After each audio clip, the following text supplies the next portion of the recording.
In this video, we're introducing electric potential energy, and the video is divided up into chapters for your convenience if you want to skip around. So in chapter 1, we start with a review of work and potential energy, and we start very fundamentally by defining that work as a path integral. We discuss the significance of the path independence of this work integral, and introduce the idea of potential energy as a bookkeeping device for computing the work done by a conservative force. Next, in Chapter 2, we briefly discuss the strategy for finding a potential energy function for a given force. In Chapter 3, we put this strategy into practice by computing the electric potential energy for the case of a uniform electric field, the kind of field you might find between two parallel plates. And we give an informal argument for the path independence of the work done by the electric force. In Chapter 4, we compute the electric potential energy between two point charges. We investigate this electric potential energy graphically for cases of like and unlike charges, and again we make an informal argument justifying the path independence of the work done by the electric force. Finally, in Chapter 5, we derive the potential energy for a collection of many point charges. So we start out in Chapter 1 with a reminder of the definition of the work done by a force F over a path from A to B. In our picture, we have a particle traveling that path from A to B, and our force F is acting on the particle. In general, this force points at some angle phi relative to the next increment of path, which we call dl, at any point along the path. Over a small increment of path, the contribution to the total work is dw equals F dotted into dl. Now remember, the dot product here is picking out the parallel component of F. So we could also write that work increment as F parallel times dl, or equivalently, F cosine phi times dl. And we can sum up all these work contributions to get the total work as the integral of dw. So that's the integral as we go from point A to point B of F dotted into dl. And there are times where it might be useful to sub in our cosine phi there for the dot product, but we'll keep this formula as our general definition of work. So this formula for computing work is totally general and applies to any force acting over any path. Now you might recall there's a special category of forces for which the work done from A to B is independent of the path taken from A to B, and these are called conservative forces. Gravity is one example of a conservative force, and I'll post a link real quick to the video where that was first established for the case of a uniform gravitational field. Well, it turns out electric forces are conservative as well. So the special thing about conservative forces is that it makes sense now to define a potential energy function that depends only on position. And the potential energy can be thought of as just a bookkeeping device that allows us to compute the work done by the conservative force by simply comparing the initial and final values of the potential energy function without worrying about the path taken between the initial and final positions. And as it turns out, the sensible way to do this is to write that the work done is the negative of the change in potential energy. That minus sign can cause a lot of confusion, but just as a quick reference back to what we've already seen with gravity, hopefully you agree that gravity does negative work as the gravitational potential energy increases. And that's because the force of gravity is pointing down as the object moves generally upward. Gravity also does positive work on the way back down because the force points down as the object moves lower in the gravitational field. And this positive work is exactly why we see kinetic energy increasing as the object falls. So hopefully that minus sign is making more sense. So how do we go about figuring out what the potential energy is for a given conservative force? In the next chapter, we cover the general strategy for finding a potential energy function in the context of electric forces. So given an electric field and therefore electric forces, how do we go about finding the electric potential energy function? In our picture, we have a charge moving from A to B, and we've shown an electric field E in the background, and that charge Q naught experiences an electrostatic force of Fe as it travels along the path. Note as a quick reminder that for a positive test charge Q naught, the electric force is in the same direction as the electric field. So our overall strategy for finding the potential energy function is that we use our relationship between work done by a conservative force and a change in potential energy. So again, the work done by that conservative force is the negative of the change in potential energy. And then we compute the work done by the electric force by directly using the path integral for the work. Once that integral is completed, we'll be able to manipulate the answer so it looks like the negative of a change in some quantity. And then we'll see the appropriate definition of electric potential energy so that the result of the path integral is expressible as a negative of a change in potential energy. Now, just to be a little more specific, remember that change in potential energy is some potential energy function evaluated at point B minus that same potential energy function evaluated at point A. So now we're going to put these broad abstract ideas into context by looking at a couple specific cases. And we start with the potential energy of a charge moving in a uniform electric field. So we begin our search for potential energy functions with the uniform electric field case. And in practice, we find uniform electric fields between large parallel plates that are oppositely charged. In other words, a parallel plate capacitor. And I'll post a link real quick to my main capacitance video if you want to dive into more detail there. So we want to find the work done by the electric field as a test charge of Q naught travels from A to B. That requires computing the work integral. And this integral looks difficult to compute along the given path because the path increments dl are constantly changing direction relative to the direction of the electric force. So what we're going to do is start by assuming the work done by the electric force is independent of path, and then we'll get back to justifying that assumption after we find our potential energy function. So if the work done by the electric force is really independent of path, we can pick a different path that makes the integral easier. So we choose a new path from A to B where we travel perfectly vertically and then perfectly horizontally to get from A to B. Now the path integral can be broken into two parts, and the dot product is trivial in each of these two parts. First, along the vertical leg, the electric force is in the opposite direction as the displacement increments. Because the dot product is F times the cosine of phi times dl, and phi is 180 degrees, this means the dot product is just the negative of F times dl. In addition, dl can just be replaced by dy since dl is exactly in the y direction. And we call the initial and final values of y, ya and yb, respectively. Next, F is a constant here because we have a uniform electric field. So we can pull that out of the integral, and we get negative F times the integral of dy from ya to yb. But that integral of dy from ya to yb is simply the length of that vertical line segment. So we could write that as yb minus ya, where those are the y coordinates of our final and initial points.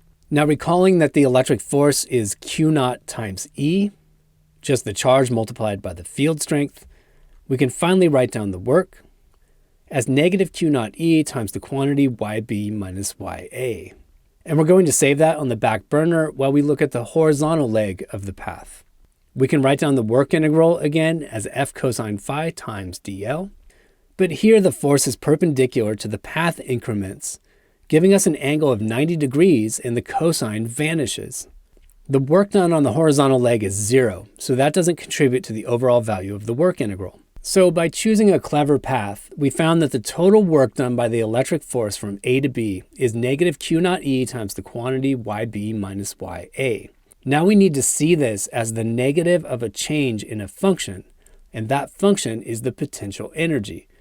So we re-express our result with a minus sign isolated in front, and the Q naught E distributed inside those parentheses. Again, the work done by a conservative force is the negative of a change in potential energy. So we can see that Q naught E yb, that must be the final potential energy, and Q naught E ya, that's the initial potential energy. So that the work is equal to a negative of a change in a potential energy function. And this automatically implies that our potential energy function must be Q naught times E times y, where again Q naught E is the electric force. Note that this result is completely analogous to the potential energy of a mass in a uniform gravitational field. That was mgy, where mg is the force of gravity, and now we just have qey, where qe is the electric force. Now what about the claim that the work done by the electric force is path independent here? We can go back to our original setup for the curvy path from A to B and revisit the derivation of potential energy, but this time we don't bother to choose a special path, and instead we rely on the geometry of the dot product to get us through the integral. Once again, we can write the work integral in terms of a cosine between the force vector and the displacement increment dl. But this time, we're going to gather the cosine phi with the dl.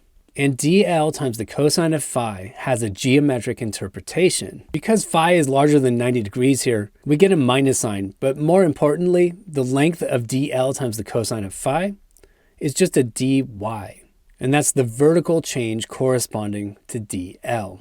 So again, there's a minus sign because we're taking the cosine of an angle larger than 90 degrees. But the inside of our integral has simplified to simply f times dy.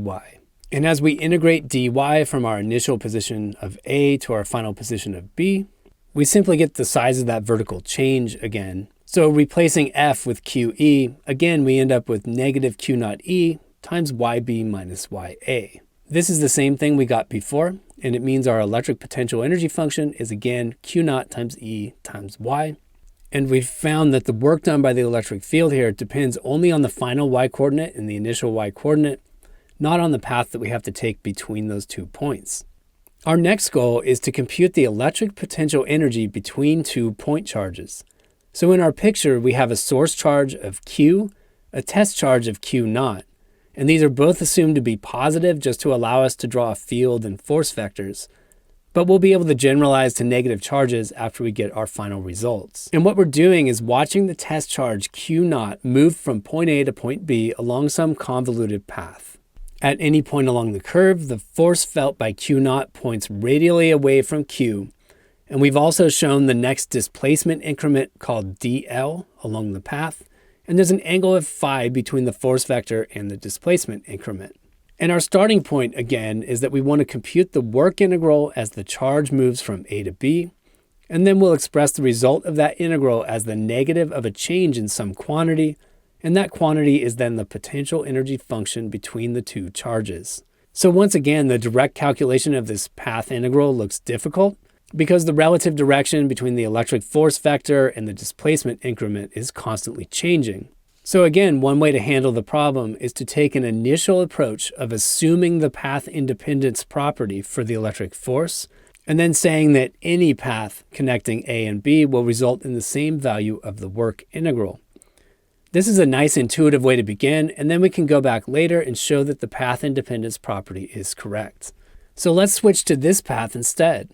We travel at a constant radius or a constant distance from Q, and then we travel perfectly in the radial direction all the way to the point B. And the point of this path is that along the first part, the force is perpendicular to the displacement increments, and along the second part, the force is parallel to the displacement increments. In other words, it's the same basic strategy we took in the parallel plate capacitor case. When we look at the path integral along the arc, we see that the force vector is always exactly perpendicular to the displacement increment because the force vector is radial while dl is tangential. So this part of the path integral vanishes because phi is 90 degrees. So we're left with the radial part of the path integral. This time f is in the same direction as dl, so the dot product is trivial, and we just get the product of magnitudes. Also, dl is in exactly the direction of increasing radius, so we can replace that with a dr. And the lower bound on r is ra, the distance of A from the source charge, and the upper bound is rb, the distance of B from the source charge. Now we can plug in the Coulomb force for the interaction, and that's Q times Q naught over 4 pi epsilon 0 r squared. We factor the constants out in front, and we're left integrating 1 over r squared, but that integrates to negative 1 over r, and we're left with Q naught over 4 pi epsilon 0 times negative 1 over r evaluated across the limits of integration. Finally, plugging in those limits of integration, we arrive at this expression. So the same constants out in front, and then a negative 1 over RB plus a 1 over RA in our brackets. Now remember, our goal is to express this as the negative of a change in a quantity. So we pull a factor of negative 1 out in front and distribute all the other constants into those brackets. And now we can interpret what's inside of those brackets as a change in potential energy, in other words, a final value of potential energy minus an initial value of potential energy. And by doing this, we've already implicitly written down the formula for the potential energy. That's Q naught over 4 pi epsilon 0 times R. So there's the potential energy formula for 2 interacting charges. So now we can go back and be a little more formal about the idea of path independence for the 2-point charge case. So we take a fresh look at the original path integral, and that's Fe dotted into dl. Of course, we can express that dot product as F cosine of phi times dl, where phi is the angle between dl and F. And again, we're going to gather the cosine of phi together with the dl because that has a geometric interpretation. That little dl times the cosine of phi is the projection of dl into the radial direction. That's a dr, or a small change in r. So our integral becomes the integral of our electric force times dr, evaluated from the initial value of r to the final value of r. So that's Ra to Rb. Plugging in the Coulomb force, we arrive at the integral of q naught over 4 pi epsilon 0 r squared dr from the initial to final r values.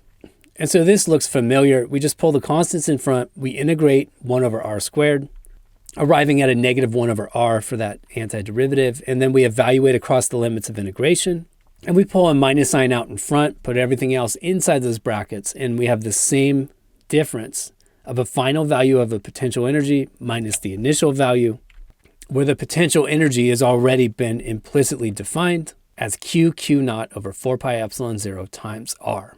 So now that we have the potential energy function between 2 point charges, it's instructive to look at graphs of the potential energy function for 2 different cases.